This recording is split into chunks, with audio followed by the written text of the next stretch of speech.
tous et bienvenue sur ma chaîne. On se retrouve aujourd'hui pour une vidéo capillaire et dans celle-ci on va plus particulièrement parler des démangeaisons du cuir chevelu. Donc dans un premier temps on va rapidement identifier les différentes causes. Ensuite je vais vous présenter quelques gestes pour atténuer ces démangeaisons. Puis je vais vous parler de quelques soins assez efficaces et plus précisément de certains produits que j'utilise et qui marchent plutôt pas mal. Donc les démangeaisons du cuir chevelu, bien évidemment c'est horriblement inconfortable et j'avoue que parfois on sait plus trop où donner de la tête. La première étape c'est de tout d'abord réussir à identifier là où les causes de ces démangeaisons. Donc cela peut être dû à des colorations chimiques ou à une utilisation de produits chimiques trop régulières, coloration, décoloration, produits bien décapants, mais également à de l'eau trop calcaire, à la chaleur du sèche-cheveux, à des shampoings trop agressants et pas adaptés à la nature de votre cuir chevelu. Mais cela peut également être dû au stress, à une mauvaise alimentation, à une déshydratation, etc. etc. Voilà, je vous liste vraiment les principales causes, mais bien évidemment, il y en a d'autres. Dans mon cas, auparavant, j'avais vraiment aucun problème de démangeaison. Mon cuir chevelu était des plus normales et j'avoue que depuis quelques mois, depuis cet été, je crois, mon cuir chevelu a commencé à me démanger. Dans mon cas, il peut y avoir plusieurs causes. Je pense notamment à l'eau qui, ici chez moi, est assez calcaire quand même. Peut-être aussi le stress, puisque je suis en train de passer certaines étapes dans ma vie qui sont quand même plus ou moins stressantes, que je le veuille ou non. Et je pense aussi à la mauvaise alimentation. Fort heureusement, il y a certains petits gestes au quotidien qui peuvent aider à soulager, apaiser ces démangeaisons. Alors, il y en a certains qui sont connus et reconnus mais que je ne fais pas forcément et d'autres que j'applique. Premièrement, et ça paraît logique, ne pas se laver les cheveux trop souvent histoire de ne pas agresser le cuir chevelu. Pour les personnes qui ont une eau trop calcaire, ce que je peux vous conseiller c'est d'ajouter du vinaigre de cidre dans votre eau de rinçage, donc une eau de rinçage tiède bien sûr. Utilisez un shampoing doux sans détergent, bien sûr ça coule de source, mais diminuez s'il vous plaît les produits chimiques. Parce qu'il ne faut pas se leurrer, au vu de la composition, ceux-ci sont assez agressifs et c'est vraiment pas top, surtout au long terme. Pas d'appareil chauffant. Et le dernier petit geste un petit peu futile, mais c'est pas le plus évident à faire mine de rien, c'est d'éviter de trop se gratter. Parce que voilà, que ce soit le cuir chevelu ou autre démangeaison, on a tendance à vite se gratter, mais ça augmente l'inflammation, donc après c'est un cercle vicieux. Donc voilà, faut vraiment essayer de prendre sur soi et de pas toujours trop se gratter. Donc ajouté à ces petits gestes, il y a certains soins qui vont venir aider à calmer tout ça. Donc notamment des soins avant shampoing à base de produits naturels bien entendu. Et dans un premier temps, on peut déjà venir hydrater notre cuir chevelu par exemple avec du gel d'aloe vera, du yaourt nature qui est très hydratant et équilibrant et ou de l'huile de coco. C'est des ingrédients plutôt de base, faciles à trouver et efficaces pour hydrater le cuir chevelu et apaiser tout ça. Donc produits à appliquer seul ou avec d'autres produits, d'autres actifs en masque avant shampoing. Ensuite il y a deux huiles essentielles qui sont pour moi indispensables. Tout d'abord il y a l'huile essentielle de lavande qui est relaxante, apaisante, calmante. Et il y a également l'huile essentielle de tea tree qui est un antifongique naturel qui prévient et éradique les pellicules et surtout qui apaise et soulage les démangeaisons.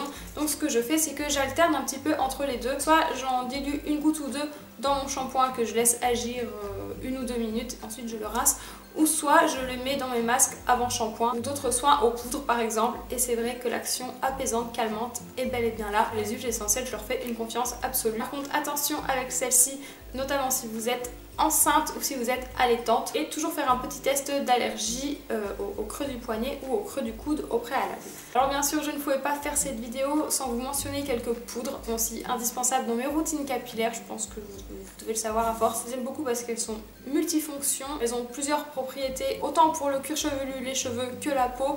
Et en plus je trouve leur prix vraiment très abordable, donc que demander de mieux. Donc il y en a certaines qui sont très adaptées dans ces cas-là, notamment le LA Neutre qui entre autres vient diminuer les pellicules et atténuer les irritations du cuir chevelu. La poudre de cidre qui soulage les démangeaisons. La poudre de Tulsi, celle-ci je l'ai jamais testée mais j'en entends beaucoup de bien, qui vient elle aussi calmer les démangeaisons et qui en plus vient protéger et hydrater le cuir chevelu. Une autre poudre que je n'ai jamais testée mais dont j'entends aussi beaucoup de bien, c'est la poudre de pivoine. Elle vient apaiser les cuirs chevelus irrités et atténuer les démangeaisons. La poudre de neem qui est antiseptique, germicide et qui calme les démangeaisons. Et on termine par la poudre de guimauve qui elle aussi va venir apaiser les cuirs chevelus irrités et atténuer les démangeaisons. Donc c'est des poudres que vous pouvez utiliser en masque avant shampoing ou même en shampoing tout court, parce qu'il y a certaines poudres qui ont aussi une action lavande. Donc renseignez-vous bien avant dessus. Vous pouvez les utiliser simplement mélangés à de l'eau tiède ou vous pouvez ajouter d'autres actifs. Par exemple, yaourt nature, gel d'aloe vera, des huiles essentielles. Ça, c'est comme bon vous semble. De toute manière, je vous propose de temps en temps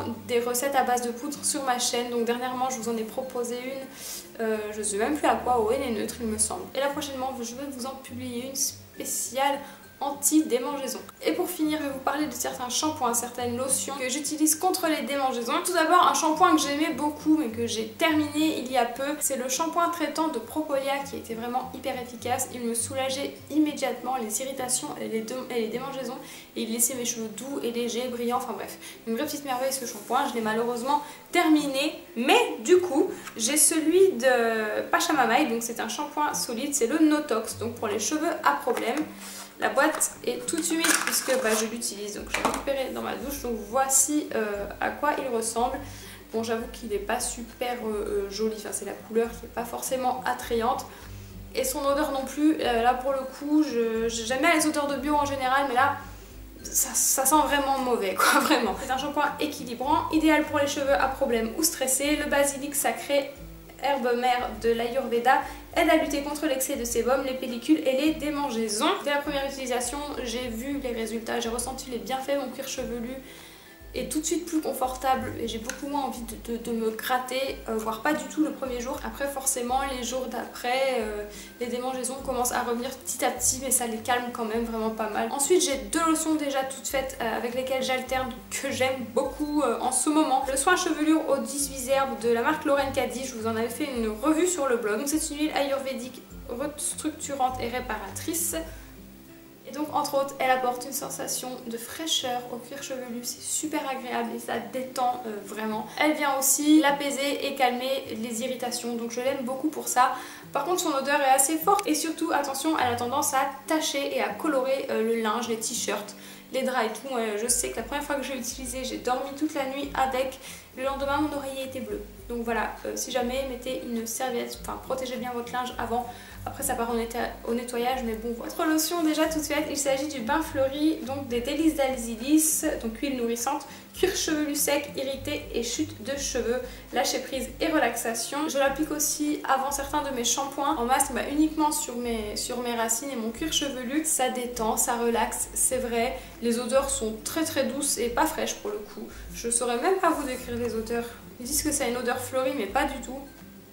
Non, c'est une odeur de... Voilà, ces deux soins peuvent être une alternative au tambouille quand par exemple on manque de temps devant soi pour tambouiller. D'ailleurs, j'ai un autre soin à tester avant shampoing, c'est le masque détox cuir chevelu avant shampoing de la marque Cachier qui est censé apaiser, purifier et apaiser le cuir chevelu. À voir en tête, je l'ai pris pour cette raison-là en espérant qu'il va marcher. Je vous en reparlerai très prochainement de toute manière. Donc voilà pour mes petits conseils, mes petites astuces pour soulager les cuirs chevelus irrités, un petit peu en venir à bout des démangeaisons. Bien entendu, il existe d'autres soins qui sont efficaces, d'autres poudres, d'autres petits gestes du quotidien. Je vous ai vraiment listé un petit peu les principaux et ce qui marche en tout cas pour moi. Si vous en avez d'autres comme d'habitude, n'hésitez pas à le dire en commentaire.